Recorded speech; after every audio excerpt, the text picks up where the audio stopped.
Hi friends, నా పేరు నిర్మల. నేను నంద్యాల శ్రీనివాస్ సెంటర్ బాలాజీ కాంప్లెక్స్లో హౌస్లో రెంట్కి తీసుకొని ఉంటున్నాను.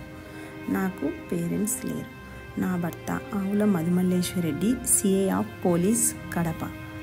ఏప్రిల్ 1వ తేదీ 2024 సంవత్సరం సిఐ మధుమల్లేశ్వర్ రెడ్డి ముగ్గురు రౌడీలను తీసుకొని వచ్చి గుణపంతో డోర్స్ను పగలగొట్టి నా ఇద్దరు పిల్లలను కిడ్నాప్ చేశాడు.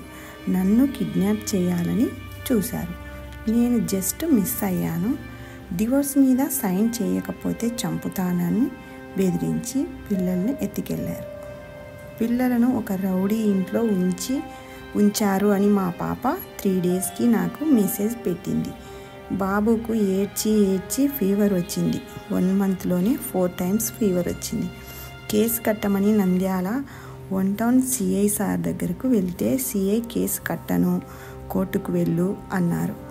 వీళ్ళిద్దరూ ఫ్రెండ్స్, అందుకే కేసు కట్టలేదు. ఒకసారేమో కేసు కడతాను అంటారు. కడితే మీ హస్బెండ్ జాబ్ పోతుంది, వీధిలో పడతారు, మీరు వీధిలో పడతారు అని సిఐ సార్ అన్నారు. మేము వీధిలోనే ఉన్నాం సార్, ఆల్రెడీ మాకు మెయింటెనెన్స్ కూడా 5 ఇయర్స్ నుంచి ఇవ్వడం లేదు. అయినా నాకు న్యాయం జరగాలి, తనపైన కేసు కట్టమని అడిగాను. కట్టలేదు. సుమన్ టీవీకి కూడా ఇంటర్వ్యూ ఇచ్చాను. వీడియోను వేయనివ్వలేదు. 5 అవర్స్ మాత్రమే వేసి స్టాప్ చేశారు. ఈ వీడియోను షేర్ చేయండి ఫ్రెండ్స్. నాకు న్యాయం జరగాలని, నా పిల్లలు నాకు కావాలి. Thank you so much friends.